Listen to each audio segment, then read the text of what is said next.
Good afternoon, everybody. If you can't hear me well, please feel free to say so in the chat box. At this point, hopefully we've had enough audio checks that everyone's coming through loud and clear. Thank you, Gina, for getting us started. My name's Laura Garapi, and I'm the co-chair of the ACRL University Library Section Professional Development Committee.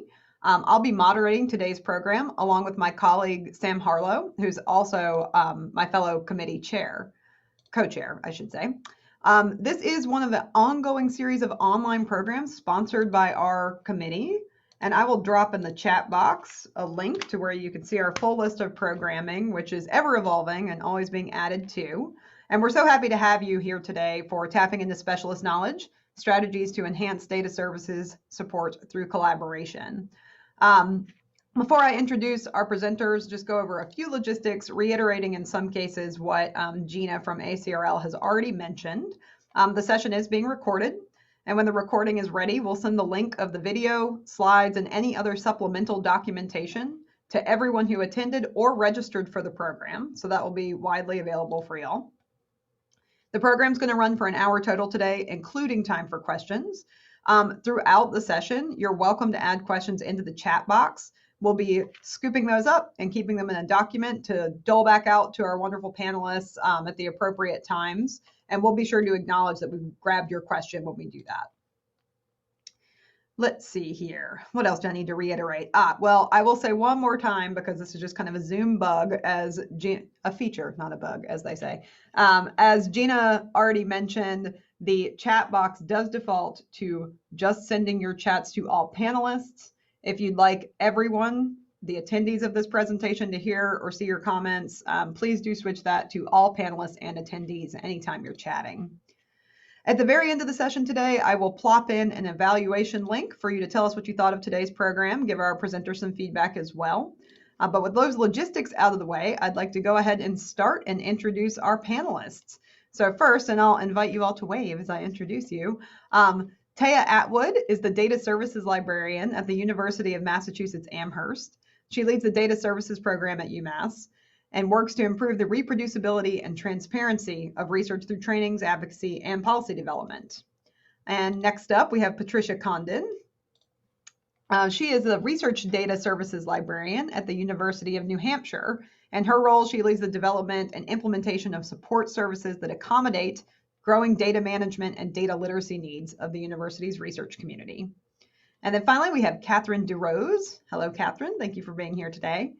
She's the program manager for Yale University's Digital Humanities Lab. She consults on technical projects, teaches workshops on data analysis and visualization, and directs the Digital Humanities Teaching Fellows program. So I also want to offer special thanks to this group of presenters in particular who were slated to present last spring, right when the COVID-19 crisis hit its fever pitch. Of course, I wrote that sentence like 2 weeks ago, and now I feel like we might be hitting the new fever pitch. But in any case, Taya, Patty, and Catherine have been enormously patient and understanding as we had to scrap our initial plans, as we all coped with that transition of the whole world turning upside down a bit. So we're so happy to have this group and waited nearly half a year to reschedule this presentation. Without further delay, I'm going to go ahead and hand it over to our panelists. Take it away, Patty. Great. Thank you so much for that introduction, and thank you for having us. We've been we were happy to wait. So the spring was wild. So welcome to our talk, Tapping into Specialist Knowledge. Taya Atwood, Catherine DeRose, and I will be discussing strategies to enhance data services through collaborations. Thank you to ACRL and ACRL ULS Professional Development Committee for sponsoring this presentation and all the support that they've provided before this presentation and also throughout. So we will be using Mentimeter today to hear some of the perspectives from the participants. So on your device or a separate browser tab, if you could please go to www.menti.com, and the code is going to be 7394661. This will be repeated throughout the presentation and also in the chat. So just so you know, in case you missed that. We're approaching our webinar today by providing examples of 3 strategies that we have used for building collaborations to enhance data services in our libraries. I will be talking about teaching and instruction with subject or technical specialists in the classroom. Catherine is going to be discussing teaching for subject and technical specialists with library carpentry, and Taya will be discussing teachings from or learning from subject and technical specialists at department events. Again, a reminder to please submit your questions in the chat. These are going to be moderated by our colleagues from the PDC, and we'll have time to address these hopefully at the end. So I just wanted to pop up our learning objectives for today's presentation. First, sort of creating strategies for integrating data literacy into other support services in the library. We're going to identify tools that data professionals can use in teaching and consulting, along with resources for learning those tools, and explain how collaborations can increase the visibility of the library's data-related services. So to begin, we'd like to get to know a little bit more about all of y'all out there. So if we could move over to Menti right now. Again, that's www.menti.com, and the code is going to be 7394661. Oh, we already have some folks weighing in. All right, we have a lot of subject specialists on the call. Welcome. Thank you for joining us. We have a number of data professionals and administrators, a couple of folks who don't work in the library. Thank you for joining. Maybe during the upcoming sessions, we can, upcoming conversations, we can sort of hear what brought you here today. So an IT specialist, 3 technical specialists, and some others. Welcome to the others. A lot of subject specialists. This will be educational for us as well, because I think that Catherine, Taya, and I would all self-identify under the data professional category. So thank you very much. We're gonna sort of wait another second and then we'll move on to the next question. These are really helpful to help, you know, Catherine, Taya, and I sort of understand, especially when it's online, understand sort of who's out there in the audience so we can help gauge the conversation. Excellent. So I'm going to move to the next question. Oh, we got still some more coming in. Don't worry. We have, as you come in, you can keep participating. Lots of subject specialists. So that's great to know. Thank you. All right, so the next question is, do you collaborate with a data professional if you're the subject specialist or technical specialist, or a subject or technical specialist if you are a data professional? Several options here. We've got some yeses coming in, that's great. Some I don't have a counterpart to collaborate with. I just noticed a spelling error. Sorry about that in the Menti. So you always see it while you're live. So a lot without a counterpart. That's pretty interesting. And maybe some things will come out later on about that. In particular, maybe during sort of Catherine's section about where we learn about data-related supports, and a lot of yeses. That's great to see as well. Excellent to see. We'd like to, but we don't have plans. Well, hopefully today we'll provide you some path forward in achieving or into creating some of those plans. All right, and some others. Others always an interesting one because I'm so curious about the others. So, all right, thank you so much. Let's get back to the slideshow. I want to thank everyone for participating, and I also want to thank you all for joining us today. And we're very happy to be here, and we're excited that we were able to reschedule this.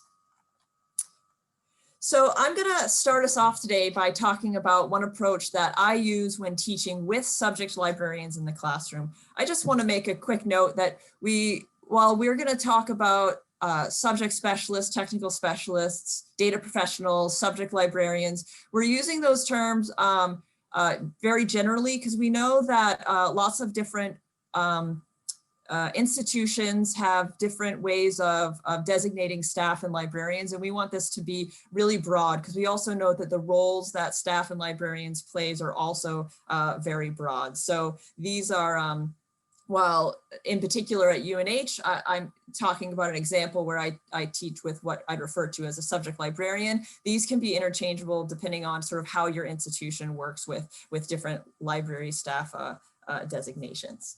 So the approach that I want to talk about has three key components. So in this approach, we use a subject-specific case study to contextualize the learning outcomes of our session, okay? We use a visual representation of a research lifecycle or the research process to position literature searching and information literacy, as well as data management within a framework that the students are already familiar with, this framework of the research process, which a lot of their, in the case of this class in particular, the students are aware of because they have a project that kind of goes through that research process. And then we build our lesson plan together, myself and the subject librarian, so that we can use the case study and we can use the research process visual representation to integrate data literacy concepts into sort of the more sort of accepted or standardized information literacy instruction. So the example that I want to talk to you about specifically is a class that I conduct with the Health and Human Services librarian at UNH. And we conduct a 2-hour instruction session in a doctoral level nursing seminar. So this seminar takes place during a 2-day intensive residency. We have been doing this together for probably about 4 years, and we do it once in May and once in December. So we have very ambitious learning outcomes for this instruction session. It is an introduction and orientation, but they are doctoral level and it is at the beginning of their program. So we're really launching them into some pretty in-depth work. So we want them to walk away with a general high-level understanding of data management concepts and appreciation for the value of managing their digital information, whether this is in research or in practice, as many of these students are in clinical settings. We also really need the students to be able to use a library database to strategically search for literature. That's kind of a highly relevant to them at this sort of moment where we're meeting with them. And we also use this opportunity to discuss ethical questions around human subjects data, evaluating research in terms of patient population. And because in particular around patient populations and how patient populations are represented in literature, is because this is a value that our health and human subject librarian holds, and she brings it throughout a lot of her teaching. So how do we do this, right? The agenda is packed full. So first we discuss the research process. We provide them an illustration of what that research life cycle looks like and how all the topics that we're going to be talking about tie into that. We then give them an opportunity to read and discuss the case study, right? The case study is subject specific and presents a story about a research project. So it's subject specific in that it's a health study, and in the case that we use for this one, it's a human subjects qualitative research project. And as with all good case studies, there are a lot of problematic and challenging areas that we can discuss. So the case study is used in 2 ways. First, the Health and Human Services librarian uses the topic that's presented in the case to guide her discussion around patient population, guide the discussion around critically evaluating resources, and also around evidence-based practice, and also uses it as a example of literature searching. So she uses those topics to brainstorm how to search literature. And then we also use the case for guiding questions around data management and research integrity. And we really pull out the data management sort of issues that are sort of riddled throughout that case. So to summarize, all right, we use a story about research, the case study, and an illustration of the research lifecycle to integrate data management and data literacy components into information literacy instruction. And we do this to integrate sort of the library instruction session into a broader framework in which the students are already familiar with, this idea of the research process. So this is actually the research process that I showed them. So I show them one that's pretty complex and a little bit wild, because I really want to show how different things tie into it. We see that the literature review is an iterative search strategy. It comes up sort of later on in the research process. We see data management coming in sort of, and data literacy concepts all along the research design and the planning. And then in this one in particular, since we're talking about nursing students, when we disseminate the scholarly outputs, or we just share scholarly outputs, it includes implementation into the practice. So to sum up, the Health and Human Services librarian and I continue to work on this approach. Sort of teaching with subject librarians in this way helps embeds the data management into library instruction. So we don't, while these are frequently presented almost siloed, right? We present them sort of integrated into this research process. It begins to normalize conversations about data. And also we feel it enhances the student learning, because they can read the case, they can see how all these different pieces tie in together. So we want to give a quick update. As was mentioned by Laura, we were originally scheduled to present this webinar in March, I think, actually late March. So we wanted to touch on, Catherine Tay and I wanted to give you a quick update of how the COVID-19 circumstances have impacted some of these strategies. So for the class that I spoke of today with my Health and Human Services librarian, we moved it online. So in May, we did it for the first time online, and it went pretty well, right? So we have it again in about 2 weeks, and we've made some adjustments after learning more about how online courses have been working over the past several months. We've made some adjustments so that we really feel as though it'll be a little bit more engaging for the students for an online environment. But this isn't always possible. Another class that I teach with the life sciences librarian, which is similar, although for undergraduates, there wasn't enough time in the instructor's syllabus for us to. She had to deal with moving so many other pieces online and dealing with the field research piece of it, that we weren't able to sort of move it online, so it wasn't feasible. So there were some positives and some challenges and opportunities related to sort of moving this structure online. So I want to move to wrap up sort of my conversation with you, is that I want to move to a discussion question back to Minty.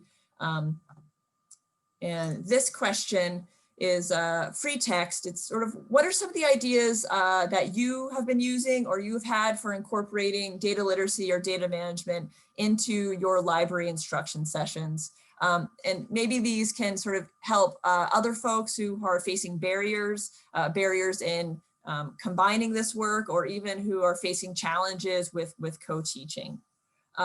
If there are any questions in the chat that are very specific to this this question, we can take them as we go. Again, it's going to be www.minty.com, and that's 7494661. So we have some strategies coming up. So we have include a written tutorial so that students can return to the lesson and work through it on their own pace.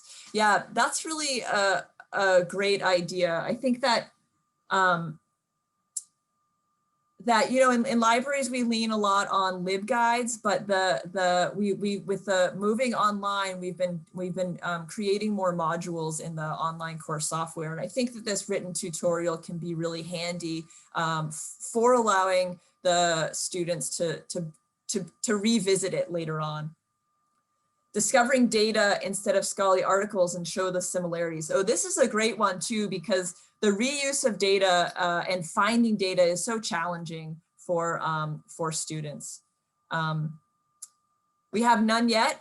This is not perceived as librarians' work here. Professors cover it. Okay, that's a really great comment as well. And I'd say that sometimes professors do cover it and sometimes they don't. I really think that it comes down to time in the syllabus lots of times, and other learning outcomes that have to be addressed. Lots of times, so much subject specific stuff has to be addressed in coursework that sometimes really in-depth data literacy or data management might be glossed over.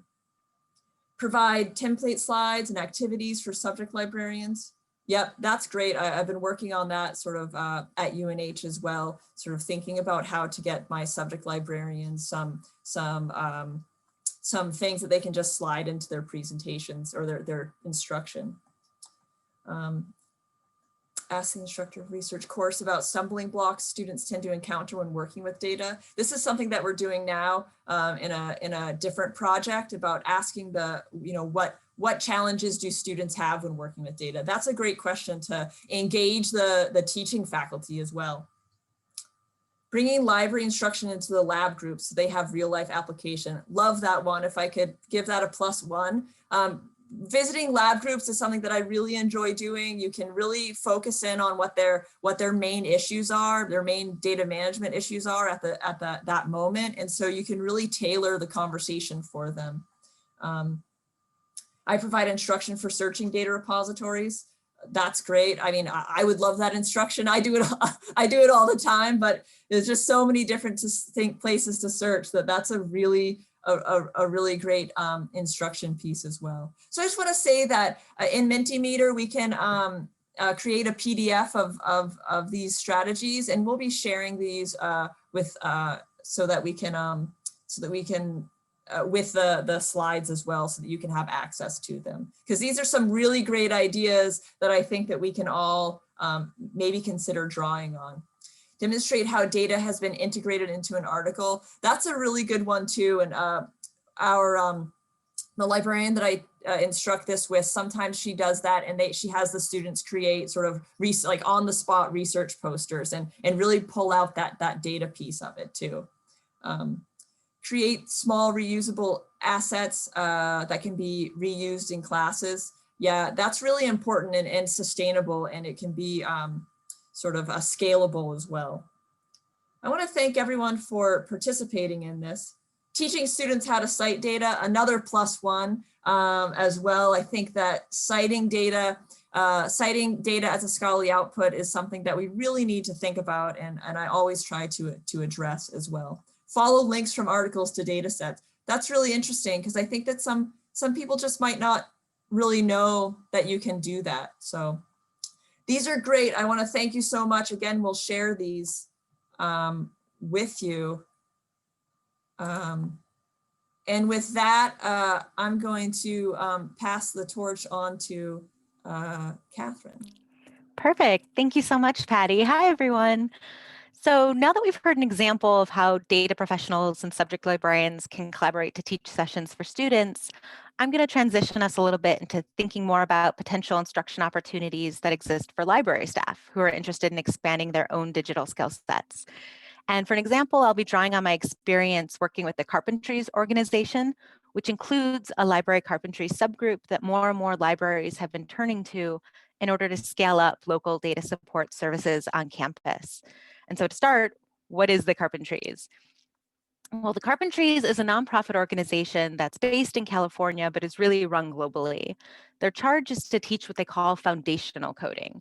So it's largely introductory lessons on modern multi-purpose programming languages like Python or R, but then they also have lessons that are more on the data literacy side of things. So there's some lessons about how to structure your data and sort of best practices around that. The particular slant of the lesson depends on which branch of the carpentries you're working with.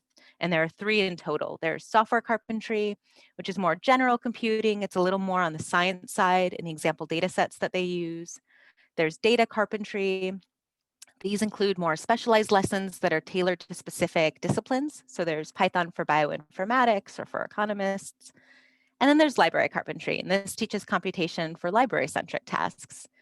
All of the Carpentries workshop materials are available for free with a Creative Commons license, and you can find the link to them in the slide.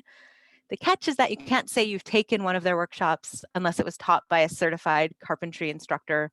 And similarly, you can't say you've taught one unless you've been certified. There are a lot of benefits to working with the carpentry lessons rather than developing your own from scratch. The first is the standardized curriculum. So this ensures that the key takeaways should be the same for participants, no matter where they take the workshop.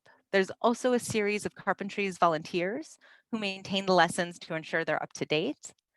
And then most, if not all of the workshops include an instructor's notes section where experienced instructors have described how they've approached teaching the lesson in the past. And this can be especially helpful for newer instructors who maybe haven't taught a lot of data science workshops before.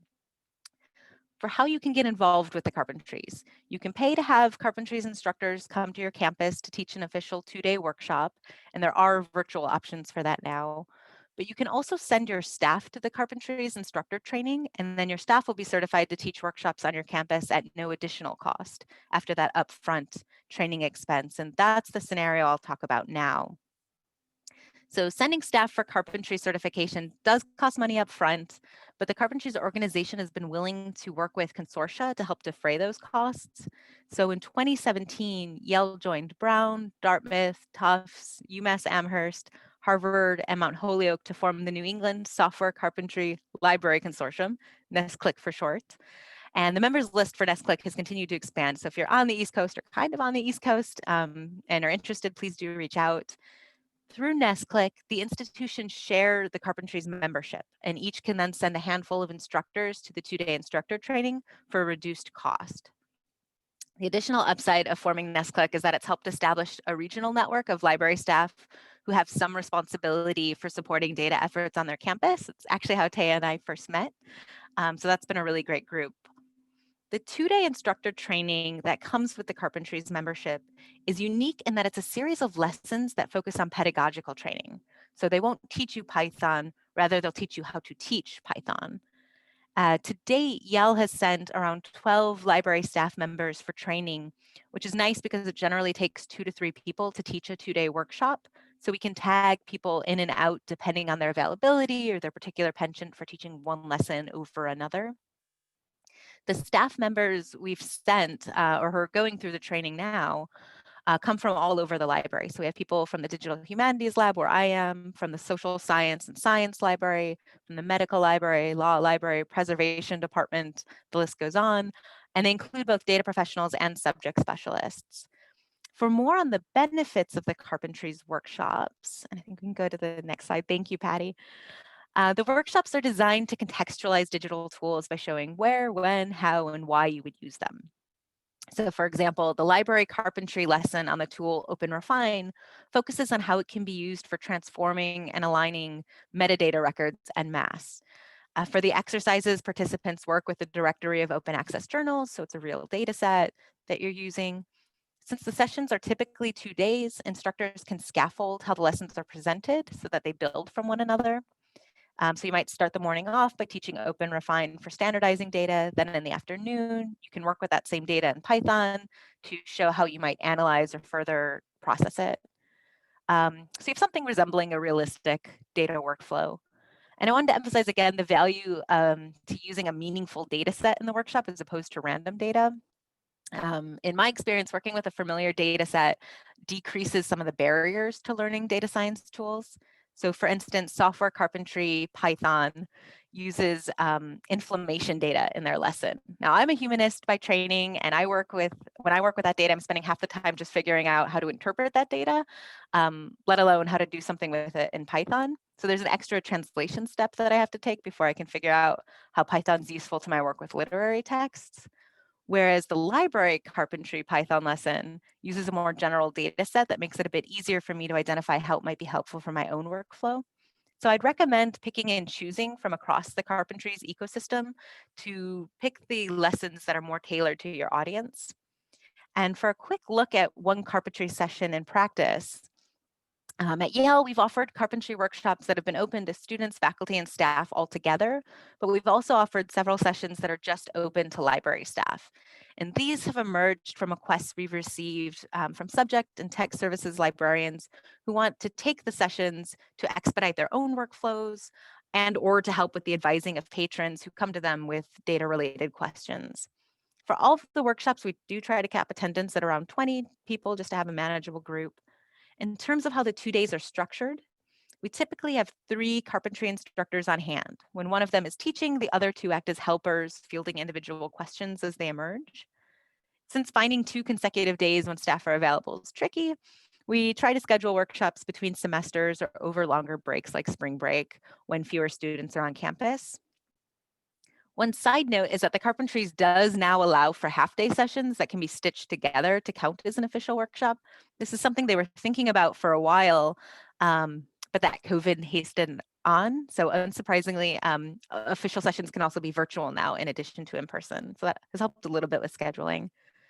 For how the days are structured, and this is just from an example of how we set things up for a library staff only session, is we began day 1 with tidy data for librarians, which focuses on organizing data in a spreadsheet. There's a coffee break, and then we dove into Open Refine, which lets you batch edit your data. Then there's a longer break for lunch. We conclude the day with intro to programming in Python, and then start over on day 2.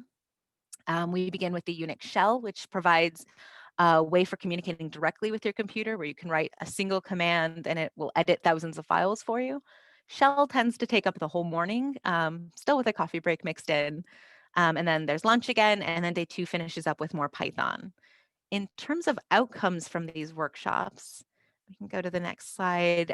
We've noticed that the sessions increase participants' familiarity with data science concepts and tools, which is helpful again for their own workflows and research, as well as for the advising they offer patrons. Another plus is that the sessions provide a chance for data-related networking among different units. As we heard from Patty and we'll soon hear from Taya, really great conversations and projects emerge when data professionals and subject specialists are in a room together or a Zoom room together. And when you bring people from different units together, sometimes you find out that one team has figured out a solution to a challenge you're facing with your own work. And so this is something we've seen emerge from the conversations over coffee breaks and after the sessions of people who normally aren't in a room together. And then last but not least, the Carpentries workshops give library instructors opportunities to practice and refine our teaching.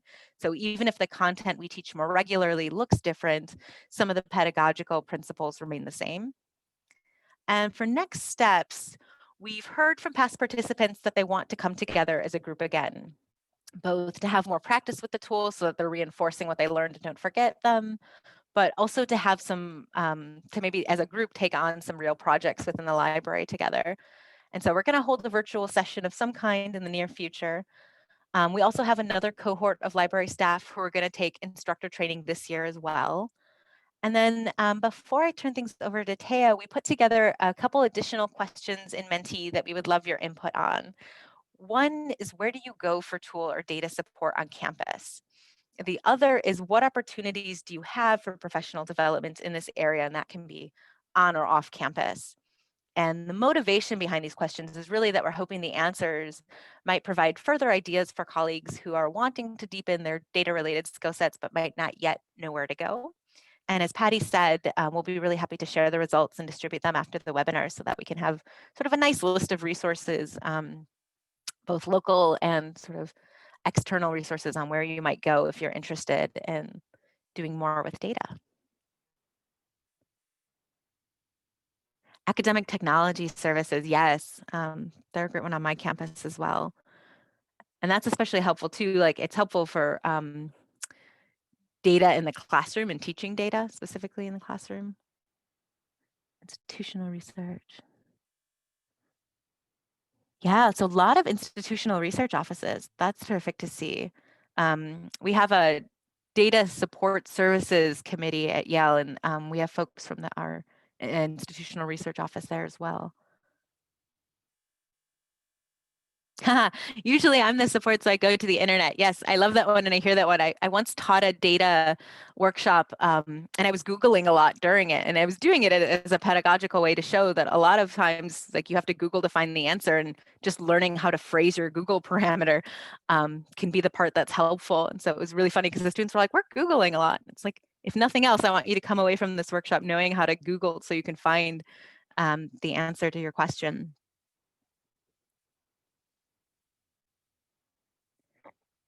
Digital scholarship departments, STEM librarians, IT professionals.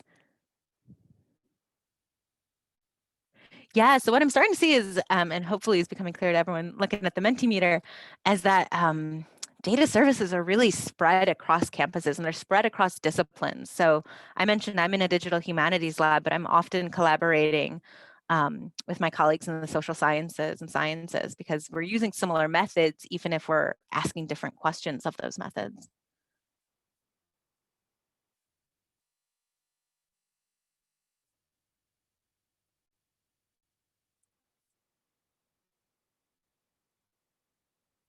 Yeah, this is terrific to see. High performance computing, yes, that can be key, especially if you're working with big data. Finding those people on campus can be really helpful because often they're the ones who have the equipment to actually churn through a lot of data. This is wonderful. And then maybe, Patty, if we go to the second question, this is the one for what opportunities are there for your professional development in this area? And again, this can be on your campus or off campus. So this could be a list for people for one day when travel is possible again, or even if there are virtual options right now that people, workshops people can take, or groups that they can join to have these kinds of conversations. One that I'll mention that we just had on our campus was the HathiTrust Research Center offers workshops, and they have sort of a 4-day, half-day workshop that's open to librarians. And if you attend all 4 of those days, you'll join their listserv where you can sort of pass back and forth some data-related questions. MOOCs and Coursera, yeah, so there are a lot of online free video recordings. LinkedIn Learning is another one that's starting to increase their videos, formerly lynda.com. Yes, ACRL, of course, definitely, that's a great one. Oh, great, somebody's in a library carpentry workshop right now, that's fantastic, yes. Oh, and having some library carpentry workshops next week. Yeah, they're really great. And per one of the recommendations for when Patty had this slide up, as I mentioned, all of the tutorials are online for the library carpentry as well as the other carpentry groups. So you can sort of attend in person or virtually, but then you can also follow up and sort of work through it at your own pace afterward and return to the material if you got stuck somewhere. Great, other classes that are being taught on your campus. Yeah, that's definitely something to look for. The Digital Humanities Lab is, all the workshops we teach are open to anyone on campus, staff and students. So it's so great to see, but I'm mindful of time. So again, thank you for contributing to this. We will capture this list and circulate it afterward. But for now, I'm going to pass things over to Taya, who will talk about teaching from subject librarians. Yeah, hi. Thank you both to Catherine and Patty, and I'm excited to talk about teaching from subject librarians, specifically through department events. So, yep. So kind of framing teaching from. So part of my work, part of my job is to help empower liaisons to have tier 1 understanding of data concepts. And I sort of define that as helping folks have an understanding that data management plans exist, or maybe that their field has data, or maybe that you can rename files as one way to stay on top of data management. So really kind of having that foundation for all liaisons. I also see teaching from as a way to leverage expertise and deep relationships. So if I'm working, so I'm thinking particularly of leveraging the expertise of our liaisons. They have those deep connections to departments that I just can't do. I am the only person on my campus of about 30,000 people who does data services work. So we can't market my services really. We have to do it organically to try and keep it sustainable. I also think about teaching from as a way to advocate for one another's success and uptake. I'm a strong believer that when folks see libraries as more than just a home for books, as really multifaceted, dynamic organisms, we start to see a different engagement with folks. We start to see different questions being asked, or just different ways of interacting with our faculty. Next slide, please. So the example in practice. So I worked with our liaison to geosciences at a Geosciences Seminar. This happens every fall, the library news for the new semester. Faculty, researchers, and graduate students were in attendance, no undergrads, so this was just for those folks doing that deep research work, and we were there for about an hour. And I would say there are about 30 to 40 folks in attendance, if I remember from fall 2019 correctly. So the seminar saw short introductions from each of us. So it was myself, the Geosciences librarian, and the GIS librarian present. And I think that's fine in terms of teaching from. I think teaching from can both be from the Geosciences librarian, for example, solo, or it can be with me there as well.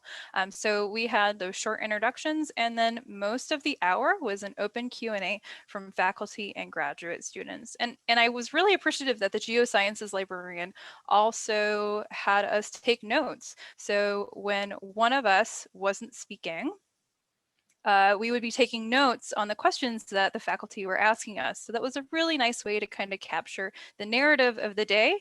And then also, if we couldn't answer a question right away, or we wanted to check on something about reserves, for example, or ILL, we could go back to that faculty member. Next slide, please. So thinking about the benefits and broader impacts around teaching from librarians. So I think this really introduces, again, the library as that robust suite of services. We're helping to promote to faculty that we're more than helping you find an article. We're more than helping you locate your ILL. We have a data services librarian. We have a GIS librarian. At UMass Amherst, we have a digital media lab with 3D printers. It really shows the breadth of what our libraries can do. I also see this as improving reach and visibility of data services. So, you know, it's great if I can get in front of people and talk and market our services, but it's really amazing if they can start to hear it from multiple people in multiple different settings. So that just, again, reinforces the idea that, again, the library has lots of different services available.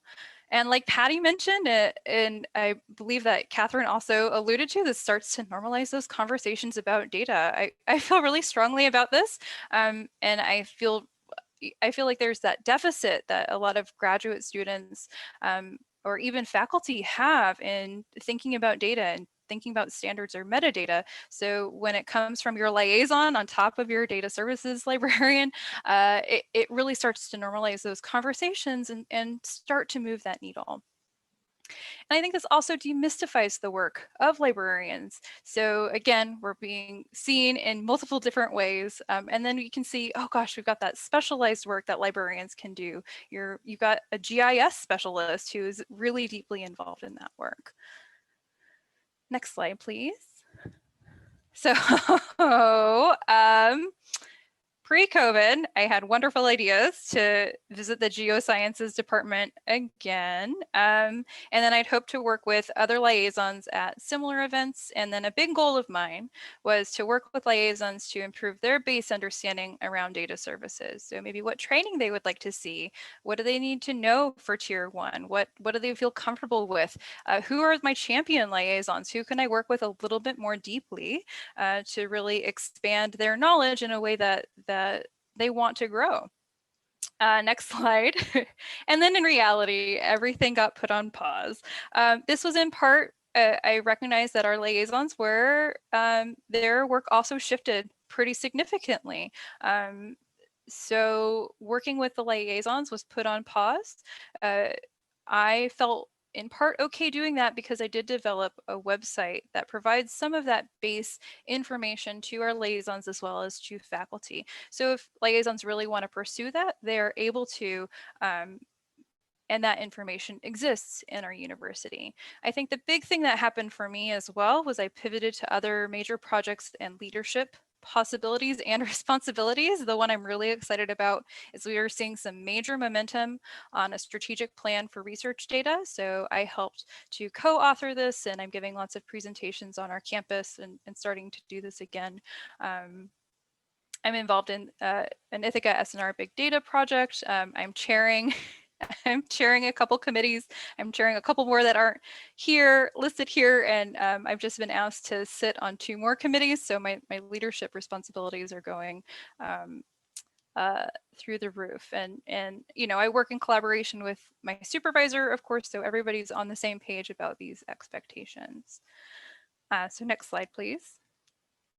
So this leads us a little bit to our group discussion around collaborating and strategizing. So we're curious to know, in what ways can your data professional, subject specialist, or technical support specialist best support you or strategize with you? So that'll be up on Menti. For myself, I was thinking one example would be that if my subject specialists or my liaisons went to the data services website and got familiar with it and just knew that it existed, that would be a really great way to work with me and to strategize with me. So I'm really curious to see about what ways you all think your peers can support or strategize with you, or maybe even something you're really excited about.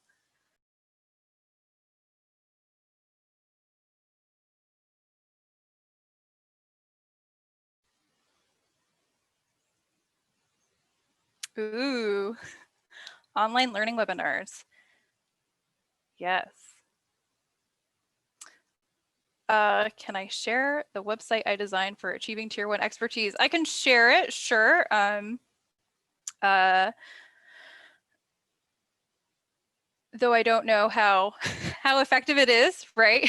But I'd be happy to share that. And I think I can just share that along with the Menti slides that go out afterwards. Being able to ask questions or holding a workshop for subject liaisons about how we can be involved. Yeah. Yeah, so kind of like those open sessions or like a nice listening session to start to generate some of those ideas. That sounds great. And training to go on to the next step. Yep.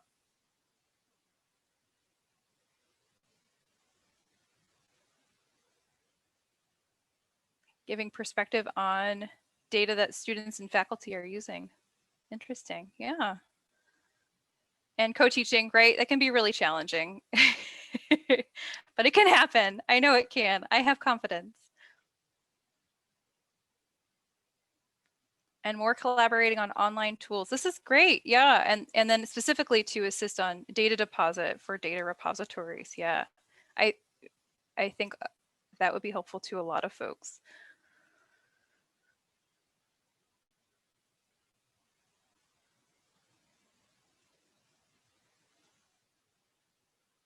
Yeah, data awareness. Man, so some of these are ideas that I would like to see a little bit more more explanation of, right? These are like nice little nuggets to get started on.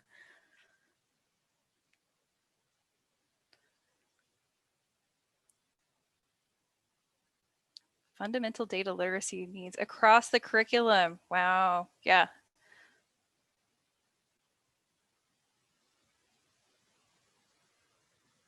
Librarian-led teams. Oh, neat. Working on real research questions. These are great.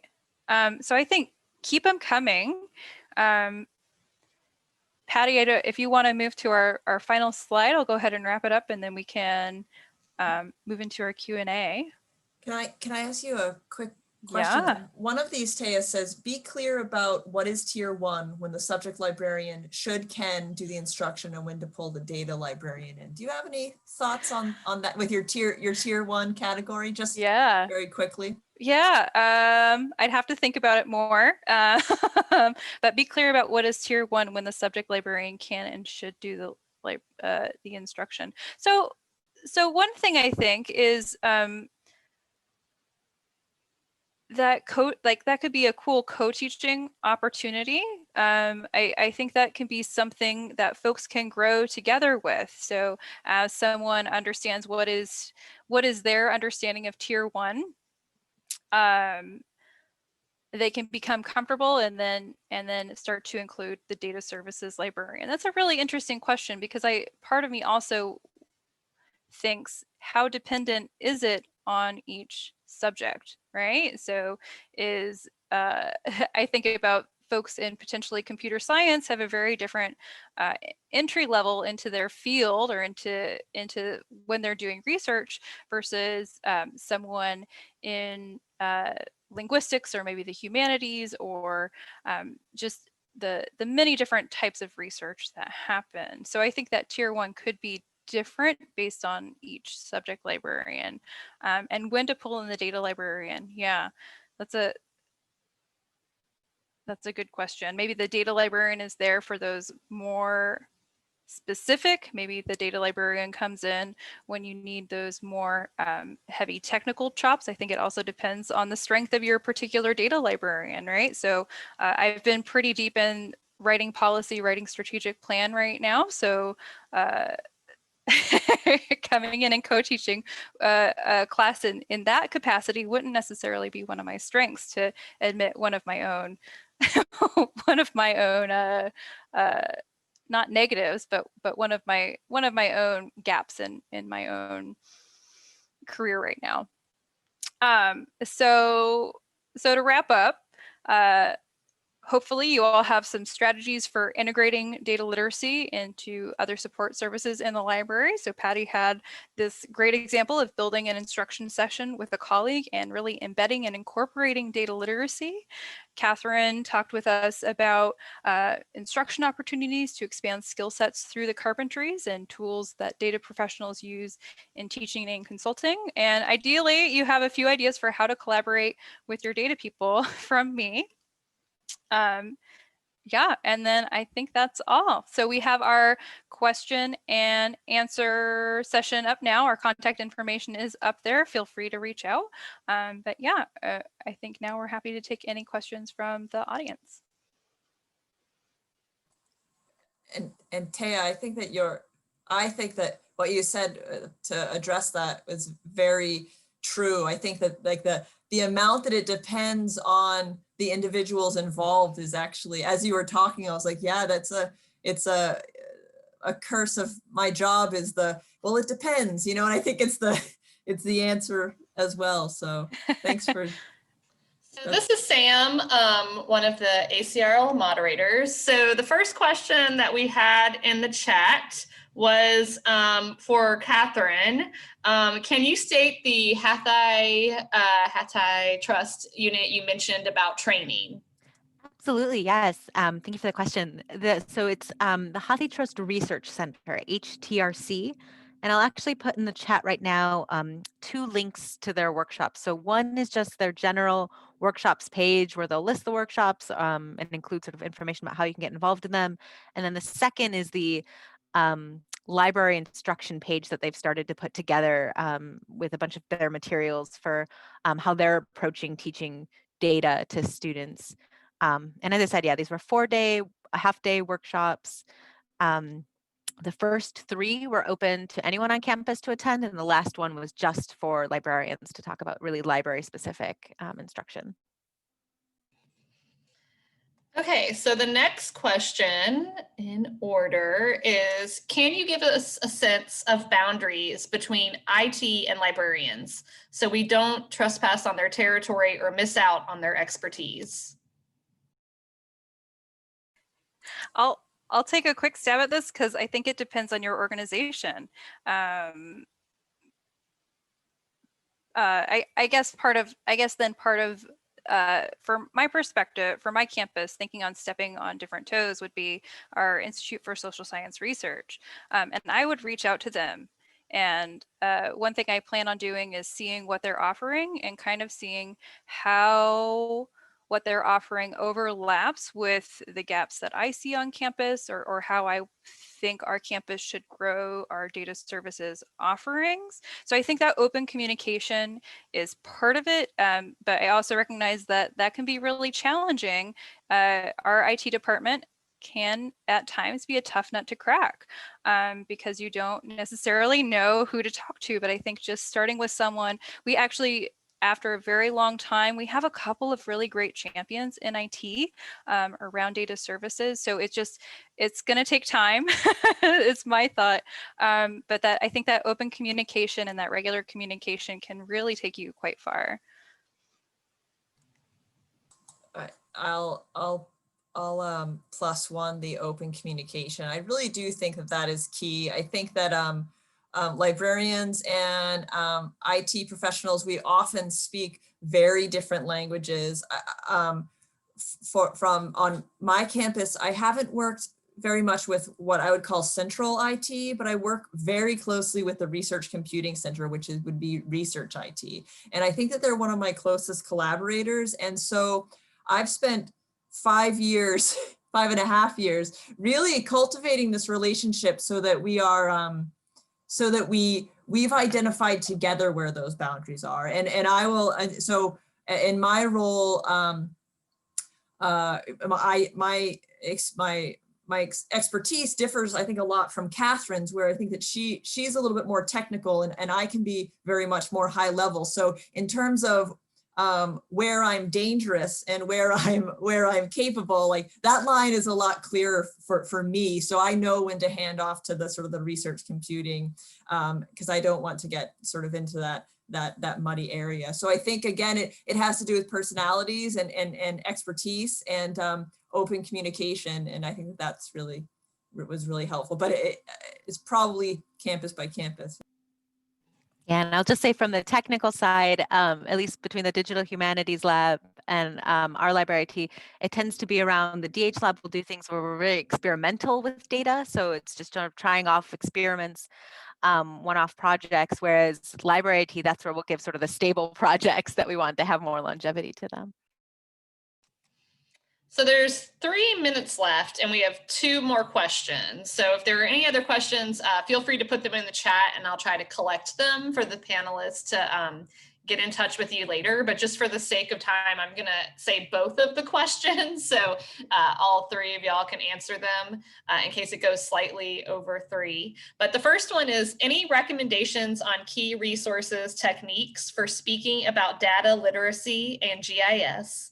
And then the last one is, any examples of how you've maintained coding skills after a computing class?